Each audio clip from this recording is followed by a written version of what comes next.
Good evening, everybody, and welcome back for a brand new episode of IDTALK4ED Live.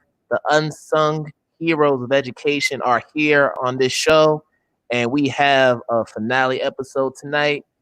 This will be the last one for a while, and I'll talk more about that later on. But today's guest is someone who I had the honor of meeting a few years back when I had one of my book signings for Shape the Teacher Identity. She actually went ahead and bought a copy of my book, and we maintained communication over the past couple years and been able to cross paths in recent months. But I'm just so happy to have her on the show. She's a phenomenal educator and school leader, and she's going to come on to share with us the work she's doing at her school and some of her dissertation research on the positive influences on Black school leadership. So without further ado, I want to bring on Dr. Tia Lights to the show. Hi. Hello. Hi. How are you? I am amazing. Thank you so much for having me and just being able to talk about, my work and my school leadership and my dissertation. So I'm so happy to be here, and I'm so happy I met you at that book talk. Yeah, so happy. But I've just been following you, and I'm just so happy for you because I just love to see people win. I just like to see people win. Pursuing a doctorate is something that is a daunting task.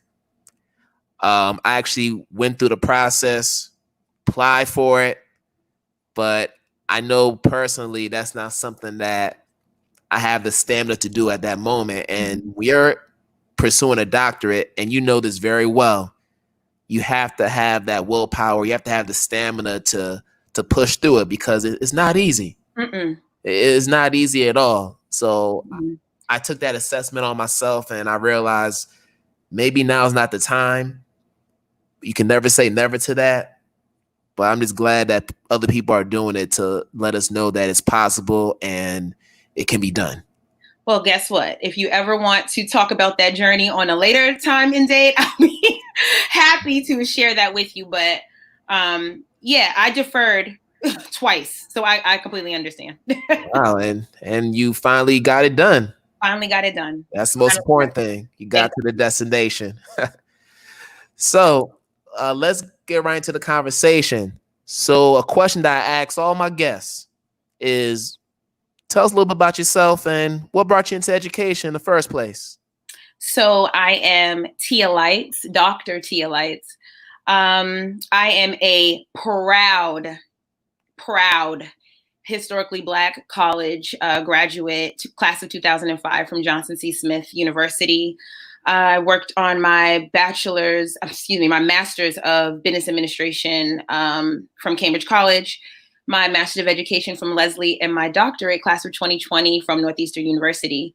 So in all honesty, education was not my first love, but I fell in love with it by watching the dedication of my mother, who became an educator in my same school district at my actual elementary school, and reflecting on her journey and just looking at, how powerful she is in the classroom and how many support she gives. And that drive really drove me to wanting to pursue a career in education, because after undergrad, I wanted to be a marketer. I wanted to travel and be on the radio and sell lots of products and make tons of money.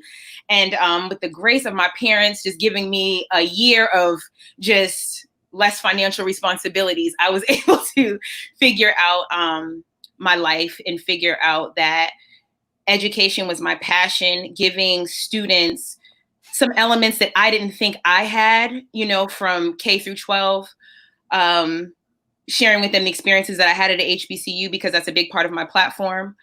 And I think that really just drove me to wanting to become a teacher and then now a school leader. And I want to talk about school leadership for a second, because that's what your dissertation was about, particularly Black school leadership, which I feel is very essential, especially during these times.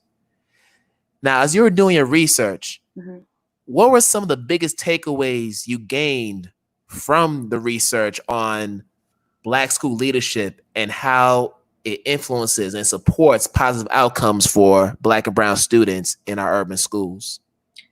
So first, before I answer that piece, I just want to give a little background of the passion that came for writing that dissertation. Yes, please. So when I first began my journey into teaching, doing my practicum, taking my tests and all of that, I was working at a private school, and, none of the kids looked like me. There was probably maybe 2% of kids that looked like me, but, I had already been through my schooling. And I didn't really feel like I was needed, even though I was liked. I was liked by the students. I was liked by the faculty. But I didn't really feel like I was needed, like my words held deep enough weight for those particular group of students. So traveling, your path into where am I going to teach? I went to BPS, I went to charter schools, and I was in just a lot of spaces where I felt like there could have been Black leadership or could not have been Black leadership, but I didn't know if I could see the power of the Black leader in those spaces until I found where I'm at right now, which is Davis Leadership Academy. And I was able to, at the time I started my doctorate, I began working at that school, not as a school leader yet. I was a dean. And I was watching just closely the executive director and the principal, and how authentically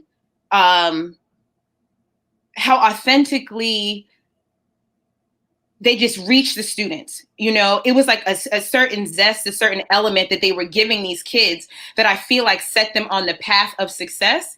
And that really got my wheels turning as to, is it a Black leadership thing? Is it this particular school thing? What is it? So I started doing my research specifically on Black leadership and how them being in schools influences Black students' academic outcomes.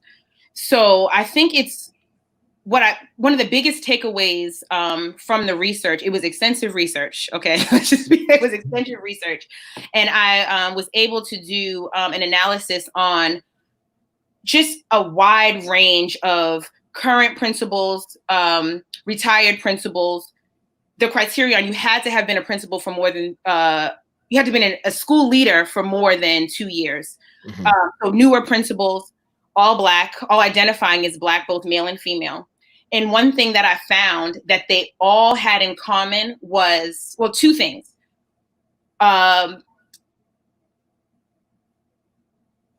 Sorry. No problem. I'm thinking about my journey, but okay, high expectations was the first thing. Okay. And how they chose to close achievement gaps for kids. And so basically their main platform for closing those achievement gaps was reflecting on their journey as a Black student and bringing those things to the forefront to foster and just help students of color.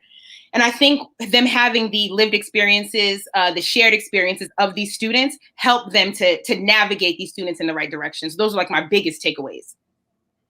Oh, wow. And it's funny, you were talking about how you were in a space where you felt like you weren't needed.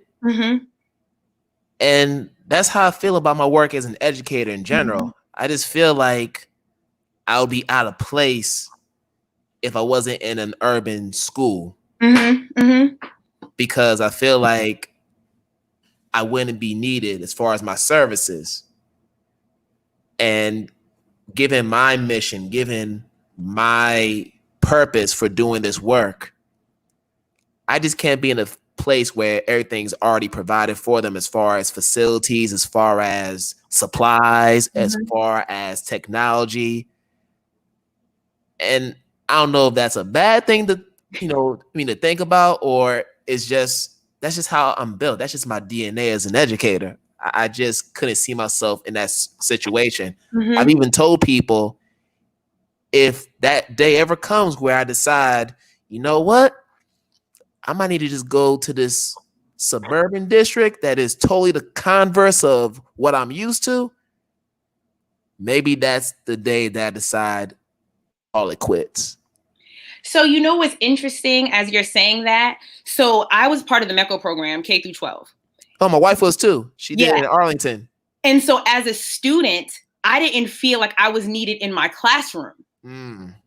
And so I think when I wanted to look for just a different style school community, those same feelings resonated with me of how I felt as, you know, a middle schooler, as a high schooler, and how I just felt like, is this relevant to me? Do you want me here? Why do you want me here? You know, why do you want me here? Right. Am I doing this for my parents? You know, what am I gaining from this? And when I went to Johnson C. Smith, it was like the complete opposite.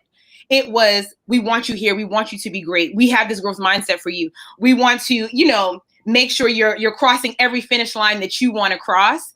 And so when I lost that in being in a private school element, I knew I could never return to that space. And I needed to go on and find a space where I could connect with the students. Like how in my research, every single participant had an influential Black teacher, somebody that believed in them, somebody that made them feel this education is yours, own it, take charge of it, guide it, it's your ship. Across the board, all of them had that in common. And one participant in my research, he's actually the one of the assistant principals at the school where he was a high school student. Okay. And he talked about, you know, during this time, and I think he was there in the 70s, how many influential Black teachers were there and how he felt like it was his obligation to give that back, you know, to give that back, everything that he took from that experience. And I feel like that's part of my life's work too. One thing that I looked at through this research was my framework, culturally responsive school leadership framework. And it just really talks about how you bring just natural cultural responsiveness and cultural relevance into classrooms. And my biased opinion, this is not factual, because after my research, I realized anybody can use that framework. It does not matter what, you know, race, class, gender, it doesn't matter. Anybody can use that framework. But I do believe in my heart, pieces of it for students that identify as Black, pieces of that framework, Black school leaders and Black teachers are able to give them, you know, with just a natural essence. No, I totally agree. Totally agree. And to your point about being in a predominantly white high school, that was actually my experience as well. So I didn't go to school in Boston. My wife, she was a MECO graduate at Arlington. I went through a similar experience in a suburban town in Connecticut, which is where I'm from. And I can remember how challenging it was to navigate those spaces. And I got along with a lot of people. So like my classmates were cool, didn't really deal with a whole lot of racism, and overt racism. You still dealt with the microaggressions and some of the implicit biases, which at the time went way over my head because I wasn't really thinking about that. But now that, you know, I'm 37 years old and I'm thinking about it 20 years later, I realized, wow, they did some stuff that I didn't even realize was bad, you know, reflecting back on it. But I just think about what prompted me to go to Temple. So I'm a Temple University alum. And I said, I need to go to a Black place, a Black city, an urban city where I can find that sense of community, that sense of connection that I didn't get during my high school. Yes. So I wanted to get away from it as far as I could. That was my mindset when I went to Temple, which at the time had an HBCU feel because there were a lot of Black and brown people. But then, of course, over time with gentrification up in North Philadelphia and the development of different buildings and facilities and more white people coming into the city as transplants. I mean, it's very similar to what's going on in Boston when you talk about Roxbury and other parts. It was happening in Philly during my time at Temple. And then by the time I graduated, the whole complexion of North Philadelphia was very different from what I had entered 5 years earlier. So I just thought about that and just how crazy it is that gentrification, you know, has this impact on so many of our urban communities. Right. that word gentrification, I always look at it like in like multi-tiered, as especially as a MECO graduate. So I wonder, I'm sure your wife had wondered this as well. Mm-hmm. Did suburbanites feel like that when we were coming to their town? How did they feel in reverse? I live in Rosendale now, and I have a cat hospital on my street. When I first moved here 9 years ago, it was like a couple bodegas, a gas station. Everybody on my street looked like me. It's not like that anymore. And so I wonder, when I was traveling back and forth, what were they thinking? Mm-hmm. How did they, when they saw that yellow bus pulling up, what were they thinking? And I remember, not to bring it back so far, but when I was in elementary school, first grade, I played Dorothy in the school play. And I wasn't really conscious of, race and, crossing color lines and things of that nature. I was You're referring to the Wizard of Oz. Yeah, the Wizard. Was okay. Not Wiz. The Wizard of Oz. First grade. Shout out to my first grade teacher, Miss Ryan. She was amazing. And I remember hearing kids older than me saying, "Oh, that's the girl. That's the girl that's playing Dorothy in the Wizard of Oz." Mm-hmm. And so feeling so great about, oh, this is going to be so wonderful. And then having to come home and tell my parents, yeah, I don't think I want to do it because, the kids, they're talking about me, and my parents having to tell me, just face on, yeah, it's because you're Black. That's why. And because you don't go to school with majority Black kids. And it's like those little elements of my life is what I never want my students to feel like in any space, in any space. When I went to grad school, I could have felt like that. I was in grad school with hardly anyone that looked like me, and I had to just really rely on my upbringing, my HBCU foundation, my work, the fact that I was strong and that I could do it, to really push through. But yeah, gentrification. I try to look at it in a different compartments. Who else feels gentrification? Oh, let's stay on that for a second. In other forms, okay. Right. Let's stay with that for a second because I feel like it's a perfect segue into the next question. But let me set it up for you, right? Okay. So when we talk about gentrification, mm-hmm. and I actually wrote an article. I'm actually writing an article about this. We talk about gentrification in terms of neighborhoods, mm-hmm. in terms of the idea that you have Black and brown folks being driven out of homes they've owned for so many years. Mm-hmm. And then there's this whitening that takes place mm-hmm. in the neighborhood. What's crazy is this same process happens psychologically to our kids. Yes. It happens psychologically. And I focus on the 4 Ps. Mm-hmm. You have policy, punishment, mm-hmm. privilege, mm-hmm.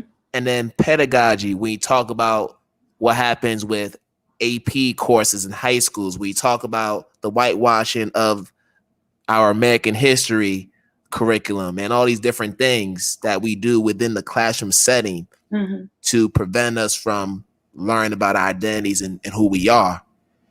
So when we talk about culturally responsive leadership, how can people build their capacity when it comes to cultural responsive teaching? And as someone who taught in Boston Public Schools, we called it CLSP, Culturally Linguistic Sustaining Practices, which is essentially the same thing.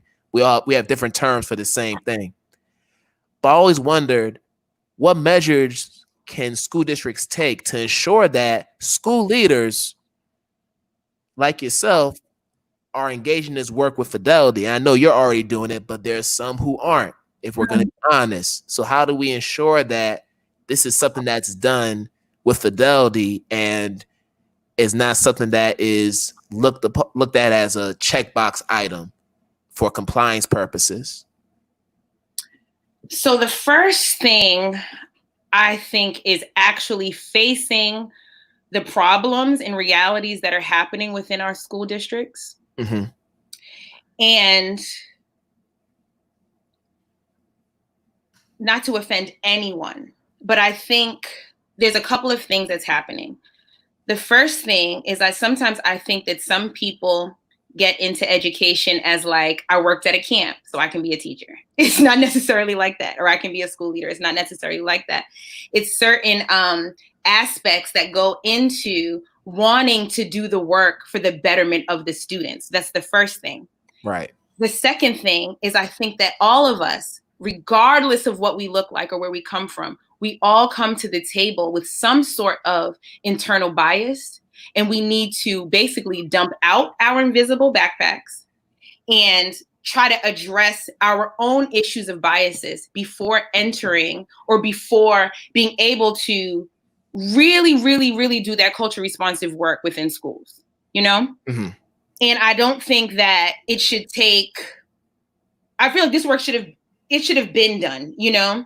I don't think it should take now all the movements and things that are going on for this work to actually come to the forefront, which I have been seeing. You know, you're an educator, so you see it come across your email all the time. The time is now for change. The time is this for this. It's like, we should have been thinking about this. We should have been checked those issues at the door and try to figure out what needs to take place to better foster the needs of the students.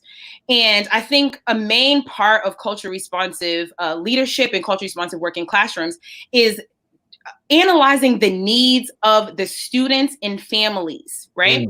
Because there's the bias, you know, we come into the classroom, well, I'm the best teacher, I'm the best school leader, and it should go like this, boom, boom, boom, because it's my way. And it's not our way. It's not our way. Education is a selfless act. It's selfless work.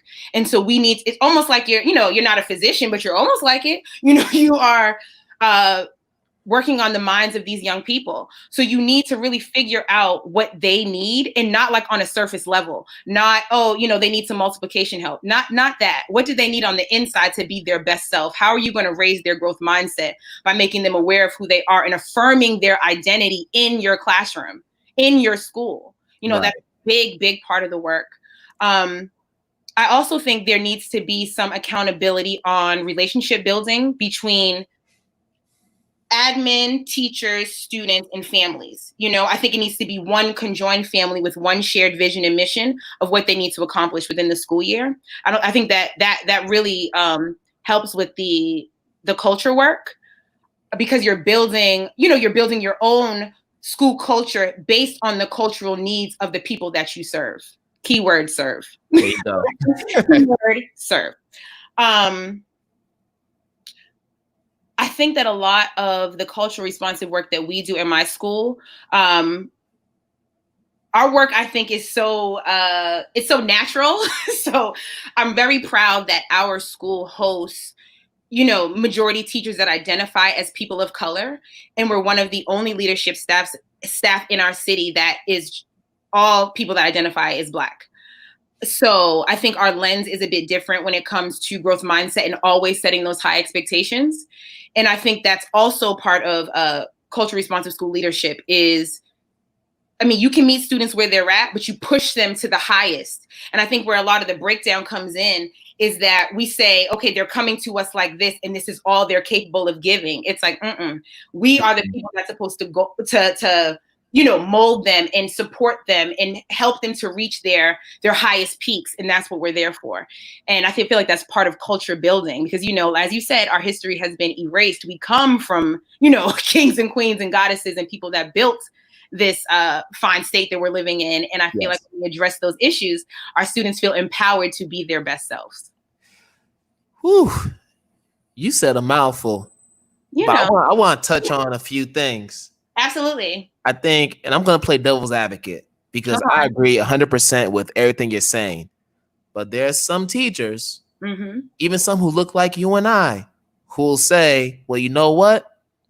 I got to make sure these kids are on point. I got to make sure that I maintain control of the setting, because, there's some accountability measures in place on my end where I need to make sure that I get these scores up. We got to write those goals every single year for student growth, professional practice, at least in Boston Public Schools. We're writing goals, and we have to make sure that we hit a certain benchmark. And if we don't hit those certain benchmarks, there could be some potential repercussions coming our way. So in a sense, the fate of my job is in the hands of my children. So I need to do whatever it takes to ensure that they don't mess with my job status And this is the mindset that some people have, Yes. unfortunately, which I don't subscribe to. But you have teachers, who are like that. So I wonder, how do those factors impact the way that teachers try to do culturally responsive teaching or show culturally responsive leadership? How much of an influence do those factors play in teachers' ability to try to do this work? So it goes back to the why. Why are you a teacher? What inspires you to teach students? And I think that, I'm taking this course at Harvard, and it's called Leading People. And it's with Harvard Business School, the education platform that they have together. And as I'm reading through the discussion board with the other students of the class, I think the hardest thing that everybody's battling with, and it's just, school leaders from all over the country are in this class. The biggest thing that they're battling is wanting the teachers, within their schools to feel some sort of leadership and to be empowered by their why, right? And I think that that's part of the work. It's like you want to find the best pathway to make the student successful, but your why has to be focused on the student, and that will help you create the best pathway. You understand what I'm saying? No, I got you. And I think that it does take the school leader to take that pressure off of the teacher and help them to harbor their leadership qualities within their classroom, to provide coaching, to provide a platform for them for the teacher to be their best self, and for them to always remember the why of their teaching career, why they're doing it for those students. I feel like I've encountered teachers within my position now that have been, amazing teachers, but as soon as you come in with an evaluation tool, they clam up. And it's like, no, you're here for a reason. You're here because you're great.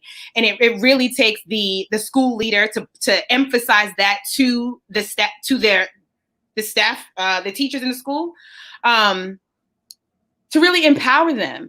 I truly, truly, truly believe in distributive leadership property. It's something I learned when I was in grad school. And it really stuck out to me. And it made me reflect on my own career in saying, when I was teaching at these other institutions, when I was, working in high school placement at these other institutions, did the person that evaluated me make me feel like I could do this job? Right? And so I think that it's something that it needs to be just a practice, because if we're getting that, if we're doing that, if we're making the teacher feel empowered, that empowerment is going to trickle down to the students. It's going to trickle down to the youth in any capacity, No, I'm with you on that. But let me ask you this. Yes. Before you make it your next point. What about the situations where you're the educator? And I've been in those situations on a few occasions in the schools I've worked in, where your why, which I believe we share, is not aligning with your school leader, but you still have to be in that setting. How does one navigate that situation, knowing that the school leader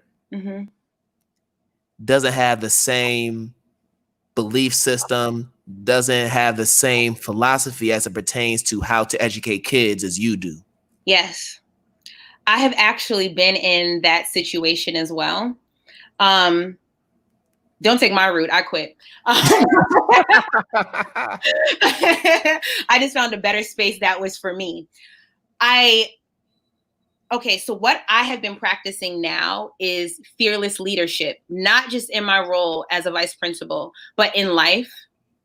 And I think that sometimes teachers don't realize how much power they actually have in their school. They are the number one stakeholder, in my opinion.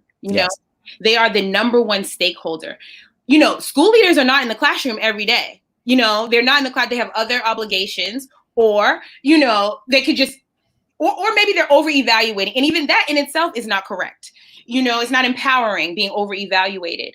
But I would, if I could whisper, some sweet things in the teacher's ear that's feeling distressed about a situation, I would say sometimes you have to just be a fearless leader.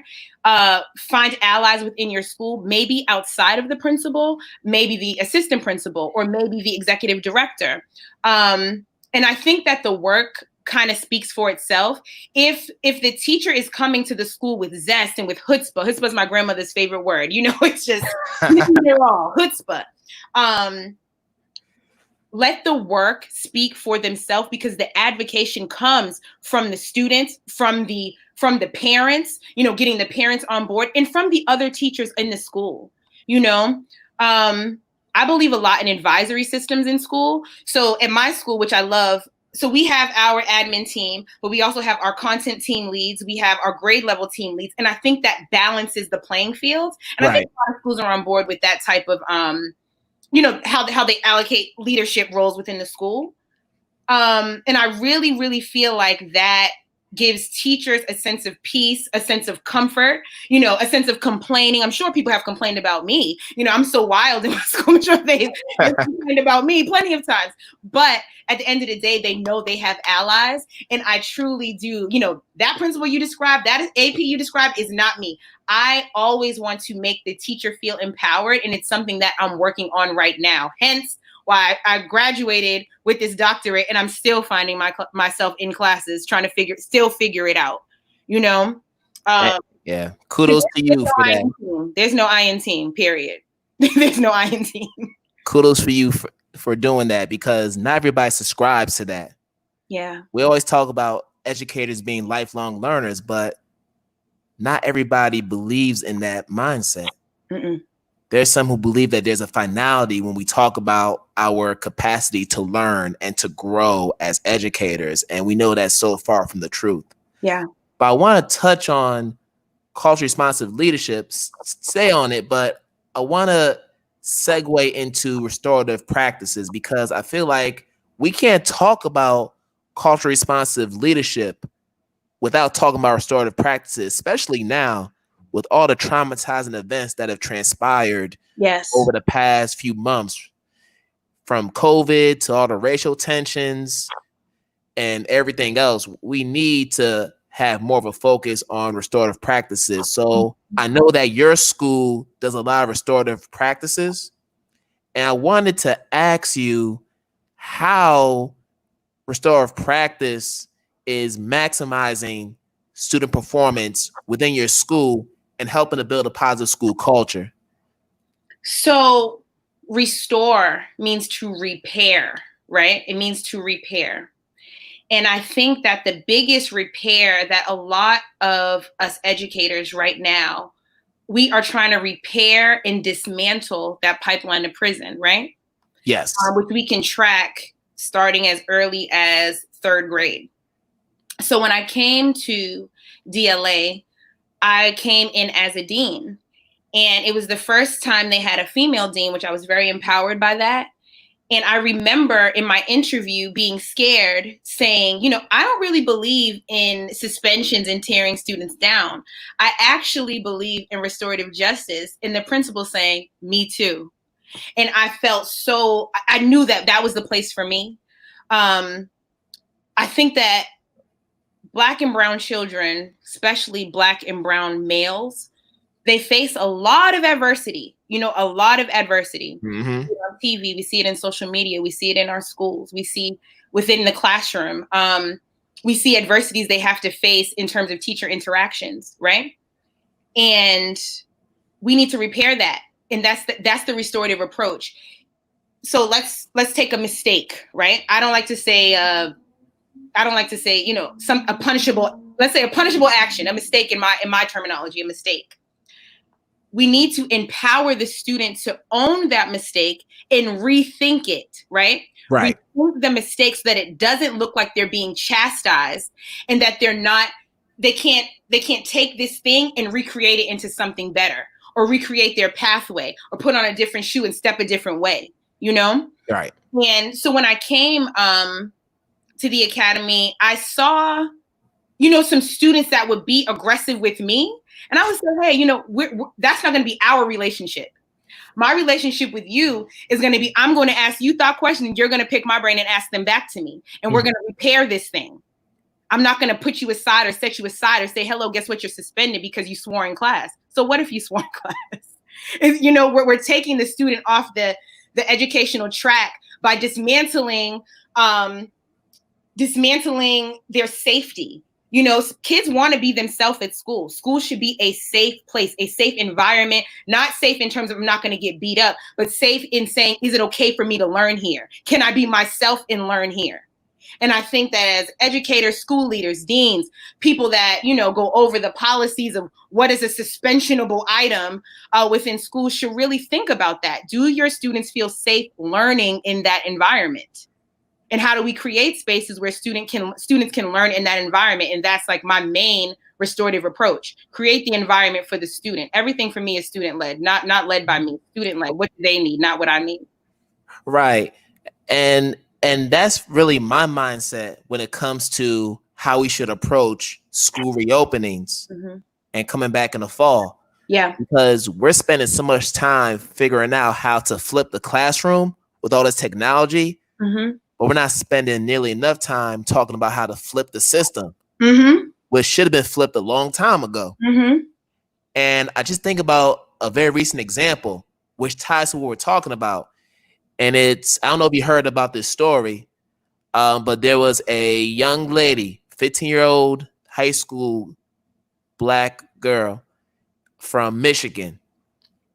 And she ended up being put in juvenile detention because she didn't complete her online coursework. Yes, I did see that. Her name was Grace. Yes, I did see that. And I just thought to myself, man, people are tripping these days. Like, these judges are tripping.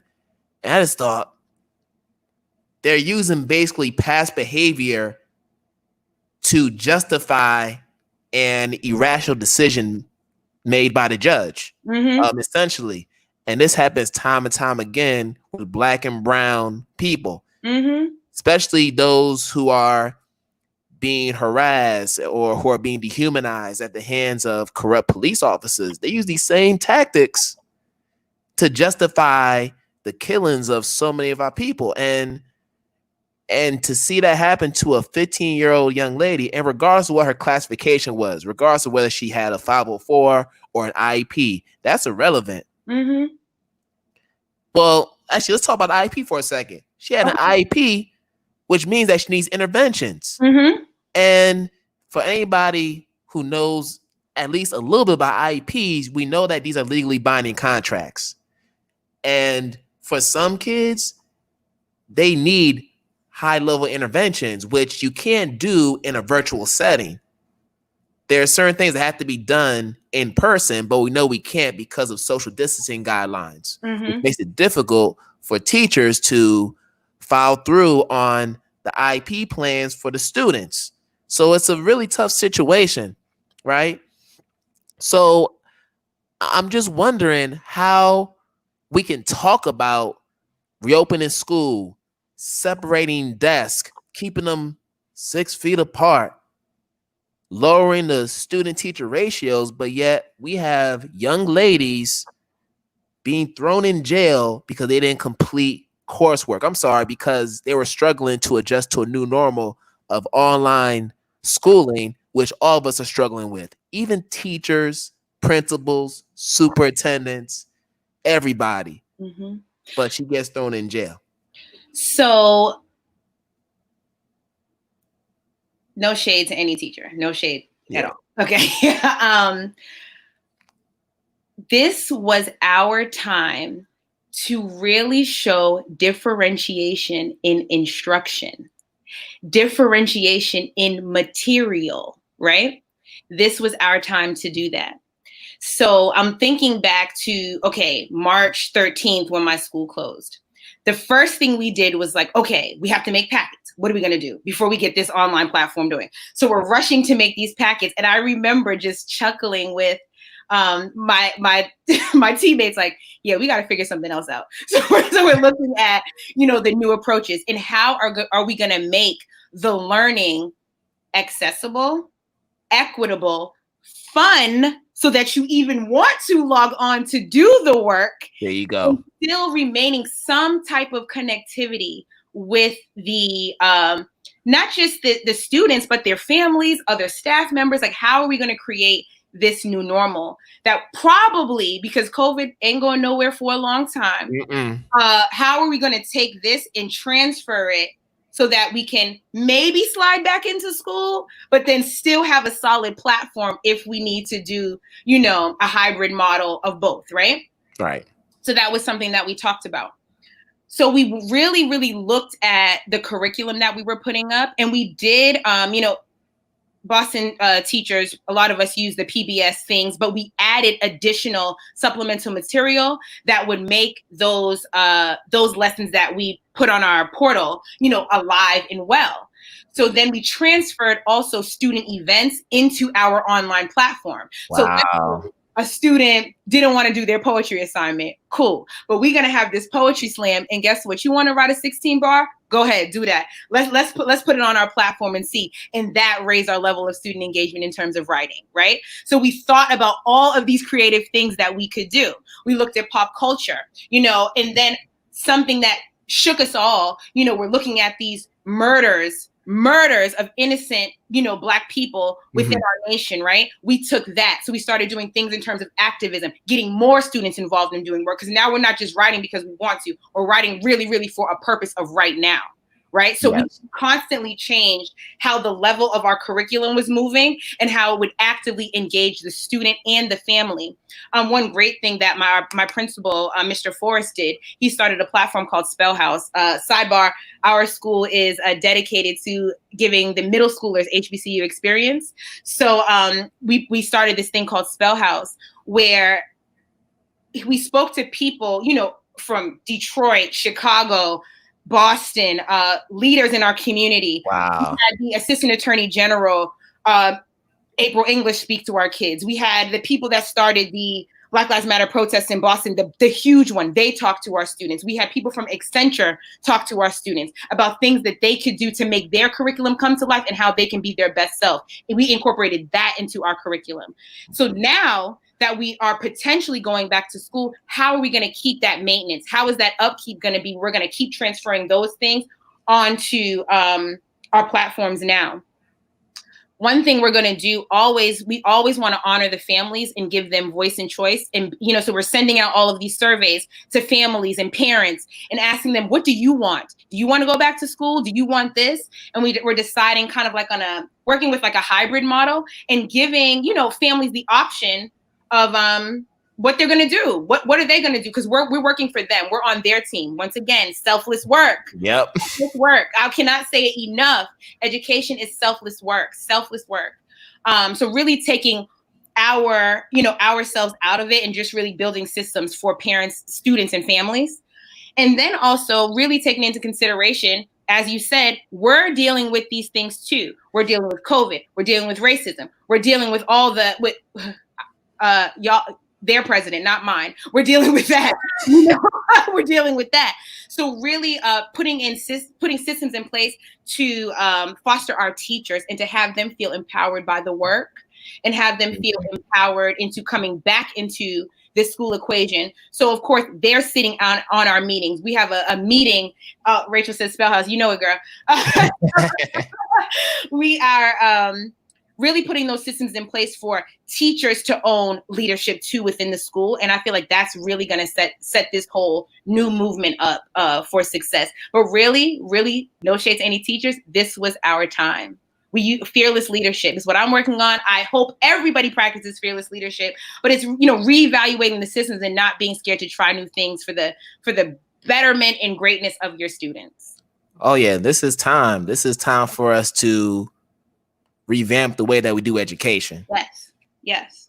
I mean, for so many years, we felt like we've had the weaker hand, but now our hand is stronger than ever. Yes. And not just the teacher's hand, the parent's hand is stronger than ever, and the student's hand is stronger than ever. We could probably put a full house down right now. We're at a poker table. That's how strong this hand is. And I feel like we need to take full advantage of this opportunity to really transform the way that we do education at all levels. All levels. But whew. And I think that we have to, something I have really been thinking about as I'm growing as a school leader is understanding that this little person, this student, is who's going to be helping me when I'm 50, 60, good Lord spare my life. They're the leader. You know, they're actually the leader. So how can we support them in owning their leadership and being like a citizen in this world? How can we teach them, you know, about just how to maneuver through everything? If they think 2020 was real, okay, how are we preparing them for 2020s that are yet to come? And so I think that's something that I'm talking to my team about, or how are we going to push them to being their best selves after our hand is out of it? What does that preparation look like for them? Right. Whew. Man, it's just spitting that fire right now. and we have to close too. We just get it in right here with this conversation. We might need to bring you back in the fall when we get the podcast going again. But Tia, this has been a pleasure. Thank you. Talking to you about what we love, education.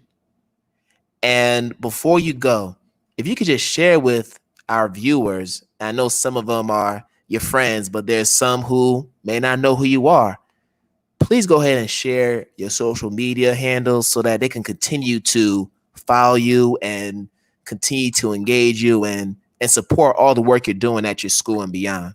Absolutely. On Facebook, it's Tia, Tia, Lights, Lites. On Instagram, it's Flashing Lights with a little punctuation saying Dr. Tia Lights. I don't have Twitter, but you can find me on Facebook or Instagram. And any supports anyone needs, you know, in terms of restorative justice, or, you know, looking at Black leadership in schools, or wanting to know more about my research, please feel free. Please feel free to hit me up. You know, I want to be a resource for all, because I'm always looking for resources, always. You know, like you said, lifelong learners. We're all lifelong learners. And that's the only way, you know, we'll be able to be the best educators that we can be. Yes. I mean, learning is continuous. Yes. There's no end to it. We just continue to grow, as you said. But Tia, thank you. And I wish you a good night. Thank you. Keep doing what you're doing. Thank you. Fine. Thank you. Good night, everyone. All right. And there you have it, folks. The finale, summer finale of Identity Talk for Educators Live. And when I started this journey back in December, I could not even imagine how transformative this experience would be for me. I started out doing this just to be able to connect with different educators, because at the time I was in Ethiopia with my family, and I just felt so disconnected from, you know, not being in the classroom, that I just needed to get that half hour or 45 minutes just with an educator, just to talk about what I love the most. And for it to grow into what it's become, 38 episodes later, I'm just so grateful for all the guests we've had over the past 7 months. It's just been a transformative experience, and it's made me realize that there are so many incredible people doing work who don't get the recognition, who don't get the acclaim that they deserve.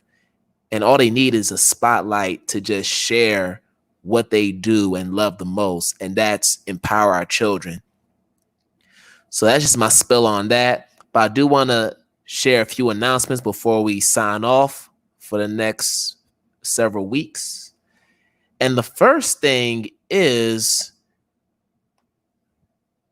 our new program from Identity Talk Consulting, and that's SPELL, the Self-Publishing Educators Learning Lab. And this is a program that's dedicated to educators who want to shift educational paradigms with the power of their pen. We have so many people like Tia who are doing incredible work, and they have a story. We all have a story as educators. We all have the power to transform. So what I'm saying to you all is a call to action. Let's get together. Let's write our stories. Let's share our expertise so that we can make our education system a better place. If you're somebody that wants to be a part of that challenge, if you're somebody that wants to get their story out because you know you can transform somebody's life, a student, an educator, make sure you book a call with Identity Talk Consulting at calendly.com/Identity Talk for Educators, and we'll have that conversation. But the information is right there. So let's make sure we get together. And finally, for those who are interested in getting on the show, and I've had a lot of requests for people who want to get on the show, feel free to email me at identitytalkforeducators@gmail.com. Even though we're not going to be filming for the next several weeks, I still intend on building my lineup for the fall. So if you're someone that's interested in being on the show in September, October, and the winter months as well, please make sure you get at me at identitytalkforeducators@gmail.com. And we'd love to have you on the show. We'd love to have you. So make sure you do that for me. And that's it. So we're going to sign off for a while. It's not a goodbye. It's a see you later. So for the final time in a while, I wish you all a good morning, good afternoon, and a good night wherever you are in the world. And we're going to do this together in the fall. Peace out, everybody. Enjoy your time with your family and friends.